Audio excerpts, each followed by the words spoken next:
세계 각국 정보기관들이 긴급회의에 들어간 한 남자가 있습니다. 그리고 이 파일이 세상에 나가는 순간 나는 제거될지도 모른다. 하지만 이것은 반드시 알려야 할 진실이다. 라며 최고 엘리트 분석가는 목숨을 걸고 이 모든 것을 폭로하는데요. 도대체 무슨 일이 있었던 걸까요? 안녕하세요. 제 이름은 네프입니다. 저는 러시아 국립전략연구소의 선임 분석관으로 일하고 있어요. 우크라이나 사태 이후 국제 질서가 크게 흔들리면서 저희 연구소는 각국의 잠재력과 지정학적 변수를 다시 평가하는 대규모 프로젝트에 착수하게 되었죠. 저는 동아시아 분석팀의 일원으로서 한국 파트를 담당하게 되었습니다. 솔직히 처음에는 이 임무를 그렇게 중요하게 생각하지 않았어요. 제 머릿속에 한국은 그저 아시아의 지정학적으로 불리한 위치에 있는 분단 국가, 미국의 경제적, 군사적 우산 아래 있어 자주적인 정책 결정 능력이 부족할 것 같은 나라 정도로 여겨졌거든요.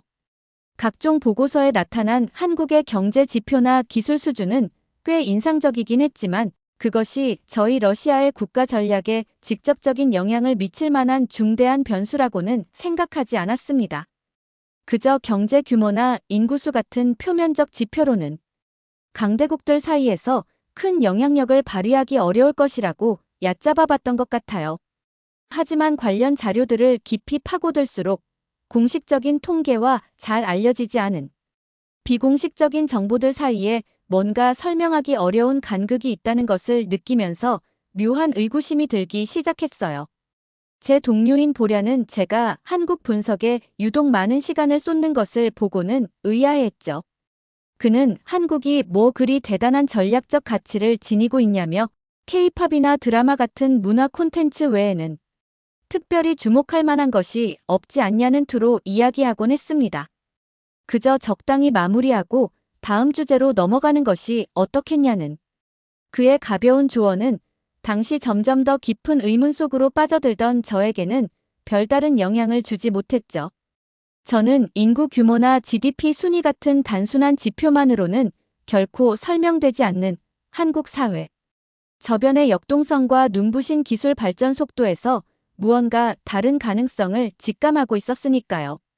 그래서 저는 한국의 R&D 투자 현황, 특허 출원 건수, 주요 산업의 글로벌 경쟁력, 심지어 K컬처의 세계적 확산과 그것이 국가 브랜드에 미치는 영향까지 아주 광범위한 자료를 샅샅이 검토하기 시작했습니다. 제가 파악한 몇 가지 예외적인 데이터와 그 이면에 숨겨진 가능성에 대해 조심스럽게 문제 제기를 했을 때 직속상관이신 코르 국장님은 다소 회의적인 반응을 보이셨어요. 제가 너무 예민하게 구는 것 아니냐면서 한국은 그저 경제 협력 대상일 뿐인데 그들에게서 뭘 더 찾아내려 하느냐는 듯한 말씀을 하셨죠. 국장님의 시큰둥한 표정에서 저의 분석 방향에 대한 깊은 불신을 읽을 수 있었습니다. 그럼에도 불구하고 저의 직감은 계속해서 뭔가 결정적인 것을 놓치고 있다. 이 나라는 우리가 아는 그 나라가 아니야라고 속삭이는 것 같았어요.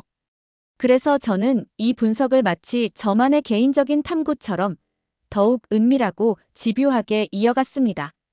제가 발견한 진실의 조각들이 하나둘씩 맞춰지면서 이것을 세상에 알려야 한다는 어떤 책임감, 어쩌면 정체를 알 수 없는 불안감 같은 것에 휩싸였습니다.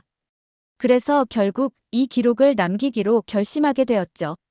그리고 이 개인적인 프로젝트에는 전략적 사각지대 대한민국의 잠재력이라는 가제를 붙였습니다. 이 음성 기록을 통해 러시아뿐만 아니라 어쩌면 전 세계가 간과하고 있는 숨겨진 강국, 대한민국의 놀라운 실체를 차례대로 밝히고자 해요. 저의 분석은 단순한 정보의 나열이 아닐 겁니다. 세계가 잘못 인식하고 있는 한 국가의 본질에 대한 저의 고백이자 다가올 미래에 대한 경고가 될 거라고 생각해요. 어쩌면 한국은 이미 조용히 하지만 무섭게 세계를 놀라게 할 준비를 마쳤을지도 모른다는 생각이 머릿속을 떠나지 않습니다. 제가 한국의 잠재력을 처음 분석했을 때 표면적으로는 자원 하나 제대로 없는 데다 지정학적 리스크까지 잔뜩 짊어진 중견국가 정도로 평가했었습니다. 하지만 그 나라의 산업 구조와 기술 발전의 이면을 깊숙이 들여다보면서 저의 기존 평가가 얼마나 피상적이었는지 깨닫기 시작했어요. 예를 들어 한국의 FA50 경공격기 수출 실적은 단순한 무기 판매를 넘어서는 의미를 지니고 있었습니다. 해당 국가와의 기술 협력 및 군사적 유대 강화라는 측면에서 저희 러시아의 예상을 훨씬 뛰어넘는 상당한 지정학적 파급력을 내포하고 있었죠. 특히 K9 자주포가 글로벌 시장에서 점유율을 빠르게 확대하고 있다는 사실은 단순히 가격 대비 성능이 좋아서가 아니라 극한의 환경에서도 검증된 성능과 신뢰성 덕분이라는 분석 결과가 나왔을 때 정말 충격적이었습니다.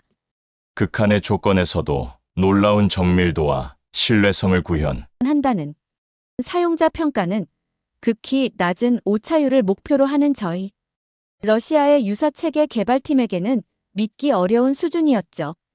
처음에는 데이터가 과장된 것이 아닌가 의심했지만 다양한 국제 군사 전문지의 평가와 실전 운용 사례를 통해 동일한 결과가 여러 번 교차 검증되었습니다.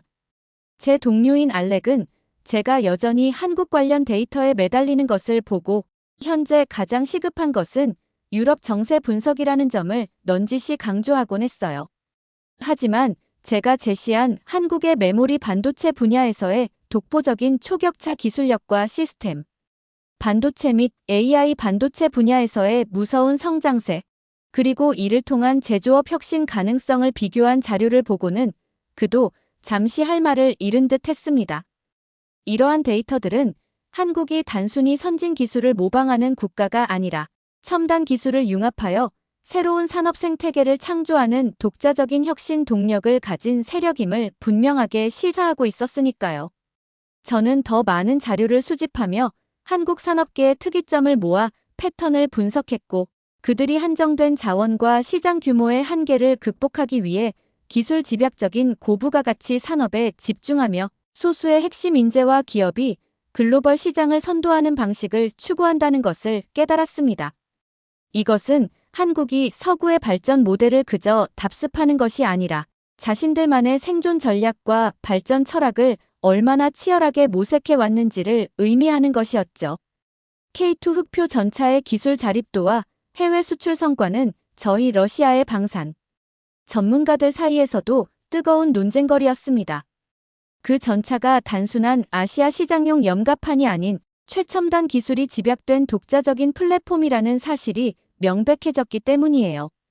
수치상으로는 분명 중견국 수준인데 특정 첨단 산업 분야에서의 기술력과 시장, 지배력은 세계 최상위권에 속하는 이러한 간극이 계속해서 발견되자 저는 혹시 한국이 의도적으로 자신들의 진정한 역량을 과시하지 않고 실리를 추구하며 조용히 힘을 키우고 있는 것은 아닌지 의심하기 시작했습니다. 방산 수출 현황 조사 결과는 저의 이러한 의심을 더욱 굳히게 만들었죠. 한국은 이미 세계 주요 무기 수출국 반열에 올랐으며 대부분 첨단 기술이 적용된 고부가 가치 장비, 특히 현대로템의 K2 전차와 한화에어로스페이스의 K9 자주포, 그리고 LIG넥스1의 유도무기 시스템이 폴란드, UAE, 호주 등 여러 국가에 수출되며 세계 시장에서 높은 평가를 받고 있다는 사실을 확인했습니다. 이는 단순한 제품 판매를 넘어 기술 이전과 현지 생산을 포함하는 전략적 파트너십의 확장으로 해석되었고, 저는 우리가 어렴풋이 알고 있던 한국은 그저 경제 성장 신화의 한 페이지에 불과하며 그 이면에는 훨씬 강력하고 정교한 기술 패권 국가로서의 면모가 숨겨져 있음을 확신하게 되었습니다. 저의 분석이 한국의 산업 및 기술 깊숙한 곳으로 향할수록 저희 러시아 정보망 내부에서도 한국의 문화적 영향력에 대한 단편적인 보고들이 심심찮게 들어오기 시작했어요. 이전에는 크게 주목받지 못했던 정보들이었죠. 주로 유럽 및 동남아 정보원을 통해 들어오는 내용이었는데 그 나라의 드라마와 음악이 젊은 세대의 가치관에 상당한 영향을 미치고 있다는 분석이 주를 이루었습니다. BTS와 블랙핑크로 대표되는 K-팝, 그리고 오징어 게임과 같은 K-드라마가 글로벌 플랫폼을 통해 확산되면서 단순한 유행을 넘어 하나의 뚜렷한 문화 현상으로 자리 잡았다는 사실은 이제 누구도 부인할 수 없게 되었죠. 여러 국가의 젊은이들이 한국어를 배우고 한국 제품을 선호하며 심지어 한국적인 가치관에 동조하는 현상이 나타나는 이유가 바로 이 문화 콘텐츠의 힘 때문이라는 것을 그제야 명확히 이해하게 되었습니다. 그동안 저는 한국을 문화적으로는 흥미롭지만 국가 전략 차원에서 특별한 중요성은 없을 것이라고 단정해왔던 저 자신이 부끄러워지는 순간이었어요. 저는 한국이 단순히 문화상품을 수출하는 것을 넘어 그 안에 담긴 메시지와 라이프 스타일을 통해 글로벌 대중의 인식 속에 긍정적인 국가 이미지를 교묘하게 구축하고 있음을 깨달았어요. K푸드, K뷰티의 확산은 특히 놀라웠습니다.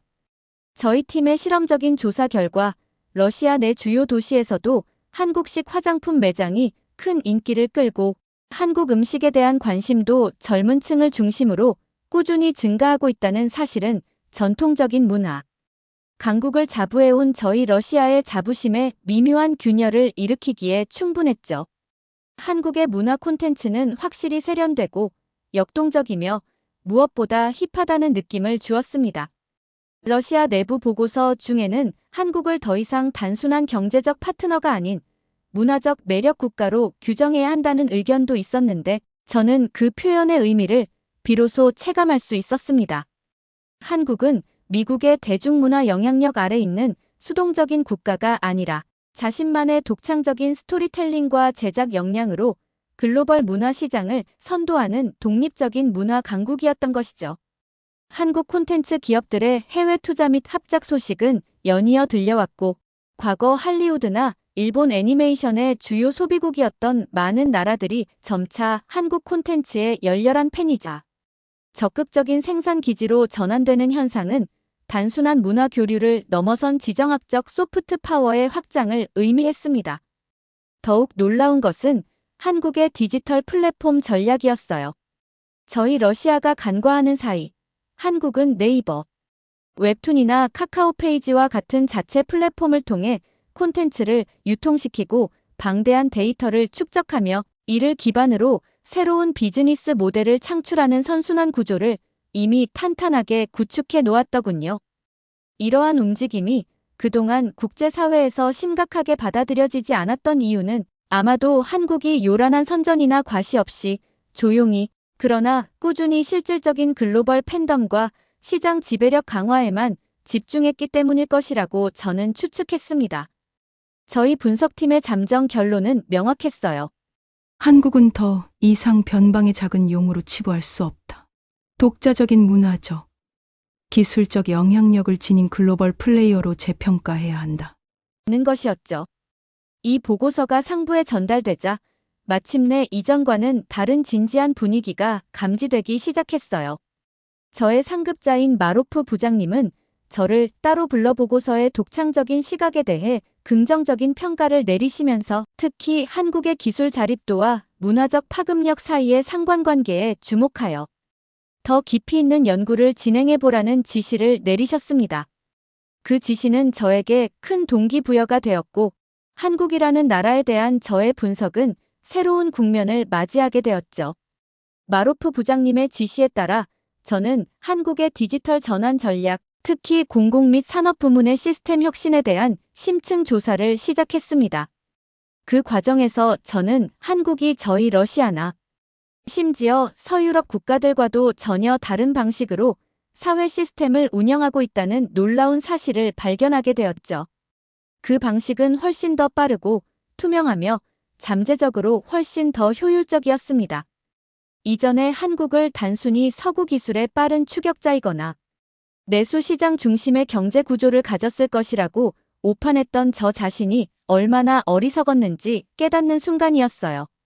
저희 러시아 해커팀이 어렵게 입수한 한국의 한 지방자치단체 공공 데이터 플랫폼의 내부 아키텍처 설계도와 시민 참여형 정책 결정 시스템 시연 영상은 저에게 엄청난 충격을 안겨주었습니다.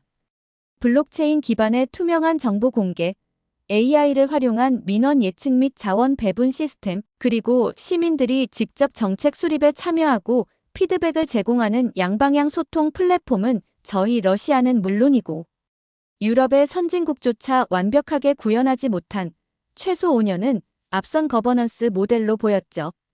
심지어 실시간으로 도시 문제를 해결하는 스마트 시티, 통합 운영 플랫폼까지 시범 운영 중이라는 사실은 믿기 어려울 정도였습니다. 저희 러시아의 행정 시스템은 여전히 많은 부분이 중앙 통제하에 문서 기반으로 이루어져 의사결정 과정이 느리고 경직되어 있다는 단점이 명확했거든요. 반면 한국은 디지털 기술을 통해 공공 서비스의 효율성을 극대화하고 데이터 기반의 과학적 행정을 구현하려는 의지가 매우 강력해 보였습니다. 이는 미국식 실용주의와도 다른 한국 특유의 빨리빨리 문화와 첨단 기술이 결합된 독자적인 발전의 결과라고 생각해요. 특히 각 정부 부처와 공공기관이 데이터를 자유롭게 공유하고 유기적으로 협업할 수 있도록 설계된 클라우드 기반의 차세대 정보 시스템은 저희 러시아 정부가 이제 막 구상 단계에만 머물러 있는 기술이었습니다. 저는 이것이 단순한 IT 인프라의 문제가 아니라 정부 운영 철학 자체의 근본적인 차이라고 분석하며 한국 정부는 기술 도입 그 자체보다 그것을 통해 어떻게 시민 만족도를 높이고 행정 효율을 극대화할지에 더 집중하고 있다. 보고서에 명시했습니다. 이러한 접근 방식의 차이로 인해 표면적으로는 비슷한 예산을 투입하더라도 실제 공공 서비스의 질과 시민 만족도에서는 한국이 훨씬 높은 결과를 보여주고 있었던 것이죠. 제 동료인 미샤는 여전히 한국의 경제 모델이 저희 러시아보다 혁신적이라는 저의 주장에 대해 반신반의하는 눈치였습니다. 하지만 제가 제시한 동일 조건 하에 양국 정부 민원 처리 속도 및 행정 투명성 지수 비교 자료는 그에게도 충격적인 결과를 보여주었죠. 한국의 디지털 정부 시스템은 저희 러시아보다 평균 60% 더 빠르게 그리고 훨씬 투명하게 작동하고 있었습니다. 그 자료를 보고 난 미샤의 굳어진 표정에서 그 역시 문제의 심각성을 비로소 인지하기 시작했다는 것을 알 수 있었어요. 더욱 놀라운 점은 한국이 이러한 첨단 시스템을 개발하면서도 대외적으로 크게 과시하지 않고 내부적으로 시스템을 끊임없이 고도화하며 실질적인 변화를 조용히 이끌어왔다는 사실이었습니다. 이러한 태도는 자신들의 시스템 운영 능력에 대한 깊은 자신감의 발로로 여겨져 더욱 인상적으로 느껴졌습니다. 제가 가장 주목한 것은 국민 개개인의 삶의 질을 향상시키기 위해 데이터를 적극적으로 활용하는 방식이었어요. 예를 들어 건강보험 데이터를 분석하여 질병 발생 패턴을 예측하고 맞춤형 건강관리 서비스를 제공하려는 시도 또는 교육 데이터를 활용하여 학생 개개인의 적성과 잠재력을 최대한 키우는 교육 시스템을 구축하려는 노력 등은 단순한 기술 과시를 넘어선 인간 중심의 기술 활용 철학을 뚜렷하게 보여주고 있었습니다. 이러한 시스템의 전면적인 도입을 상부에 강력히 건의했지만 여전히 많은 이들은 한국을 K-팝과 첨단 제조업의 나라 정도로만 여기며 그 사회 시스템의 혁신적인 잠재력을 제대로 인식하지 못하고 있는 것 같아 안타까웠습니다. 저는 한국의 진정한 잠재력을 더욱 깊이 파헤치기 위해 그들의 핵심 과학기술, 특히 반도체, 배터리, 그리고 원자력 분야의 역량에 대한 정보 수집에 모든 역량을 집중했습니다. 그리고 마침내 그들의 연구개발 투자 규모와 성과에 대한 구체적인 데이터를 확보하게 되었죠. 삼성과 SK 하이닉스가 주도하는 메모리 반도체 분야의 초격차는 이미 세계적으로 알려진 사실이었지만 제가 주목한 것은 시스템 반도체 분야에서의 무서운 추격과 파운드리 경쟁력 강화, 그리고 차세대 AI 반도체 개발을 위한 국가적인 차원의 전폭적인 지원이었습니다. 이것은 단순한 기업 차원의 노력을 넘어선 국가의 명운을 건 전략적 육성 의지를 명확히 보여주는 것이었죠.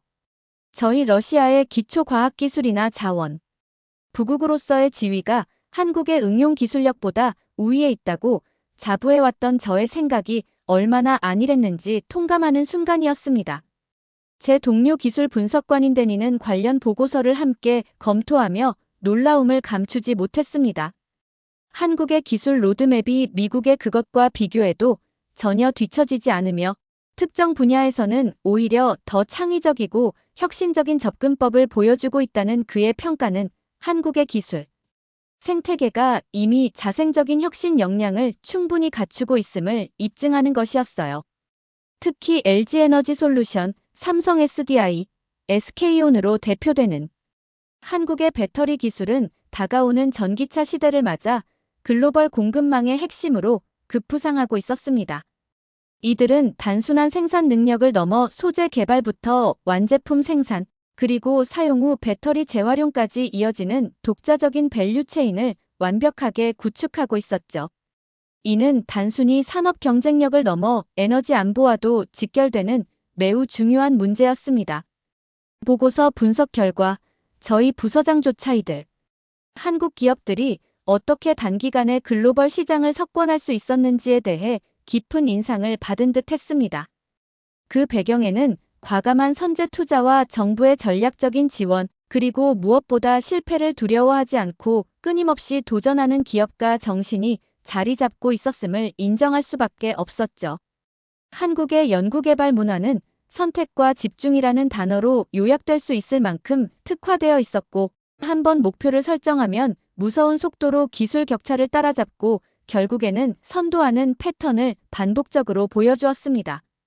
이러한 저력의 배경에는 역시나 높은 교육열과 그로 인해 지속적으로 배출되는 우수한 인적자원, 즉 과학기술 분야의 뛰어난 인재들이 있었죠. 그들의 연구 장비와 인프라 또한 세계 최고 수준이었으며, 이는 더 이상 한국이 선진국 기술을 모방하는 국가가 아님을 명백히 보여주는 증거였습니다. 무엇보다 정부 출연 연구기관과 대학, 그리고 기업이 긴밀하게 협력하며 시너지를 창출하는 한국의 산학연 클러스터는 오랜 시간 동안의 시행착오와 학습 없이는 결코 도달할 수 없는 경지처럼 보였습니다. 비공식적인 루트를 통해 입수한 정보에 따르면 한국은 이미 차세대 통신 기술인 6G, 양자 컴퓨팅, 우주항공 등 미래 기술 분야에서도 상당한 수준의 기초 연구와 투자를 진행하고 있었습니다. 여기에 더해 한국의 원자력 기술 역량에 대한 조사는 저에게 가장 큰 충격을 안겨주었죠. 현재 20기가 넘는 원자력 발전소를 안정적으로 운영하며 축적된 기술력, APR-1400과 같은 독자 모델 원전의 성공적인 수출 경험, 고준위 방사성 폐기물 관리 기술 연구, 그리고 핵연료 국산화를 위한 끊임없는 노력 등을 종합적으로 고려했을 때 이 나라는 정치적, 외교적 제약이 사라지고 국가적 역량을 총동원한다는 극단적인 가정하에서는 상당한 기술적 잠재력을 바탕으로 핵연료 주기, 완성과 핵무장 가능성을 완전히 배제할 수는 없겠다. 는 섬뜩한 결론에 도달했습니다. 저희 연구소의 비상임 핵정책자문위원이신 벨로프 자문에게 이 분석 결과를 조심스럽게 자문하자 그는 저의 추론이 정확하다는 답변을 주었습니다. 한국의 원자력 기술과 인프라는 세계 최상위권이며 만약 국제 질서가 극단적으로 변화하오 한국이 모든 제약을 벗어던지기로 결심한다면 그들이 핵무장을 시도할 경우 그 기술적 장벽은 다른 나라들보다 훨씬 낮을 것이라는 점은 분명하네. 순전히 국제 정치적 고려와 국가적 의지의 문제일 뿐이지. 그의 단호한 평가는 저의 등골을 서늘하게 만들었죠. 한국은 공식적으로 핵 확산 금지 조약 체제를 충실히 준수하면서도 잠재적인 핵 개발 능력을 암묵적인 전략적 카드로 활용할 수 있는 매우 영리하고 어쩌면 위험하기까지 한 포지셔닝을 하고 있었습니다. 이는 국제사회의 제재를 피하면서도 주변국의 강력한 억제력을 투사하는 평화적 핵 이용의 선두주자이자 누구보다 은밀한 핵 잠재력을 가진 국가라는 평가를 내리게 만들기에 충분했습니다. 이전까지 핵무기가 없어 국제정치 무대에서 목소리가 크지 않을 것이라고 생각했던 저의 편견이 완전히 깨지는 순간이었죠. 저는 지난 수개월간의 모든 분석과 통찰을 종합하여 전략적 사각지대 대한민국의 잠재력이라는 제목의 최종 보고서를 완성했어요. 보고서의 결론은 기존의 통념을 완전히 뒤엎는 어쩌면 많은 이들에게는 충격적일 수 있는 내용들로 가득했습니다. 한국은 표면적으로는 경제 협력과 문화 교류를 중시하는 우호적인 중견 국가처럼 보이지만 실제로는 세계 최고 수준의 첨단 기술력과 막강한 K컬처의 글로벌 영향력, 그리고 유사시 단기간 내에 국가 시스템 전체를 전환할 수 있는 디지털 인프라와 사회적 응집력을 갖춘 실질적인 잠재 강국이라는 것이 저의 최종적인 판단이었죠. 그동안 제가 가지고 있던 아시아의 지정학적으로 불리한 위치에 있는 분단 국가로 독자적 영향력이 제한적일 것이라는 편견이 얼마나 근거 없는 것이었는지 새삼 깨달았습니다. 가장 놀라운 발견 중 하나는 한국 사회의 위기 대응 능력과 내부 결속력이었습니다. 역사적으로 수많은 외침을 극복해온 경험과 분단이라는 특수한 상황은 한국인들 특유의 강인함과 단결력을 형성했고, 이는 국가적인 위기 상황에서 상상 이상의 저력을 발휘할 수 있는 원동력이 될 수 있다는 분석이었죠. 과거 한 외교관이 비공식적인 자리에서 대한민국에서 위기 극복 DNA를 찾는 건 편의점에서 김치를 찾는 것만큼이나 당연하다. 고했던 말이 결코 과장이 아니라는 생각이 들었습니다. 전 세계에서 젊은이들이 자국의 역사와 문화에 대해 그토록 강한 자부심을 느끼고 국가적 목표에 대해 높은 공감대를 형성하는 나라는 정말 드물 것이라는 저의 관찰은 한국의 소프트 파워가 단순한 유행을 넘어선 국가적 정체성의 깊은 뿌리에서 비롯되고 있음을 시사했어요. 이러한 사실들을 바탕으로 저는 한국이 겉으로는 유연하고 개방적인 태도를 보이지만 내부적으로는 어떠한 도전에도 신속하고 효과적으로 대응할 수 있는 고도의 시스템과 국민적 역량을 갖춘 조용한 전략 국가라는 결론에 도달했습니다. 이 보고서가 저희 러시아 국립전략연구소 내부의 극비리에 발표된 후 연구소 내에서 한국을 바라보는 시각에 엄청난 파장을 일으켰어요. 더 이상 단순 경제 협력 대상국이나 문화 교류 파트너가 아닌 미래 지정학적 핵심 변수로 공식 입장이 격상되는 분위기였습니다. 특히 한정된 자원과 불리한 지정학적 조건에도 불구하고 경이로운 경제 성장과 기술 발전을 이룩한 점, 그리고 핵무기 없이도 첨단 재래식 기술과 강력한 소프트 파워, 잠재적 핵 능력을 통해 독자적인 전략적 입지를 구축할 가능성은 세계 질서의 새로운 균형추 역할을 할 수 있음을 예고하는 것이었죠.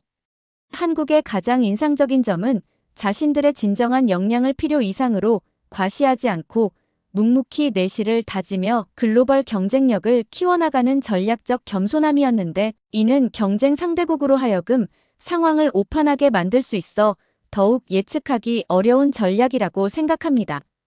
저는 한국을 더 이상 아시아의 네 마리 용 중 하나가 아닌 이미 세계 무대의 중심을 향해 비상하고 있는 거대한 봉황이며, 우리가 지금까지 본 것은 그 찬란한 날갯짓의 일부일 뿐이라고 평가했어요.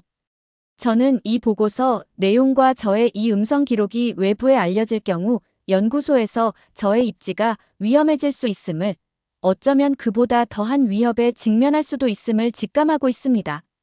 하지만 이 진실을 누군가는 반드시 기록으로 남겨야 한다고 믿었죠. 처음에는 저 자신조차 한국의 잠재력을 과소평가했지만 이제는 한국이 조용히 세계를 움직이는 소프트 파워 강국이며 엄청난 내공을 숨기고 있었을 뿐이라고 단언할 수 있습니다. 한국은 평화와 번영을 추구하지만 동시에 어떠한 위협에도 굴하지 않고 자신들의 길을 개척해 나갈 수 있는 모순적이지만 강력한 힘을 지닌 나라였어요. 저 레프는 그들이 진정으로 자신들의 모든 잠재력을 발휘한다면 세계는 우리가 상상하는 것 이상의 엄청난 변화를 맞이하게 될 것이라는 경고를 남기며, 대한민국이 세계가 생각하는 것보다 훨씬 더 깊고 넓고 강력한 나라라는 진실을 알리는 것을 마지막으로 저의 기록을 마치려고 합니다. 여러분, 오늘 우리는 러시아 국립전략연구소의 레프 분석관이 대한민국에 대한 기존의 편견을 깨고 그 숨겨진 잠재력을 발견해가는 놀라운 여정을 함께했어요. 그는 처음 한국을 과소평가했지만 깊이 있는 조사를 통해 대한민국의 첨단 기술력, 세계를 휩쓰는 문화적 영향력, 그리고 위기 속에서도 빛나는 국민적 저력이라는 진실과 마주했죠. 저 역시 이 사연을 전해드리면서 마치 래프 분석관과 함께 그 놀라운 비밀을 파헤치는 듯한 깊은 감동과 자부심을 느꼈어요. 우리가 일상에서 미처 깨닫지 못했던 우리 안의 거대한 가능성을 다시 한번 생각하게 되는 소중한 시간이었습니다. 오늘 이야기가 여러분께도 진한 여운과 함께 따뜻한 격려가 되었기를 바라요. 저희 채널에 보내주시는 여러분의 소중한 관심과 응원이 저희에게는 정말 큰 힘이 됩니다. 구독, 좋아요, 알림 설정으로 앞으로도 저희와 함께 해주세요. 다음 영상에서 더 좋은 이야기로 찾아뵙겠습니다. 감사합니다.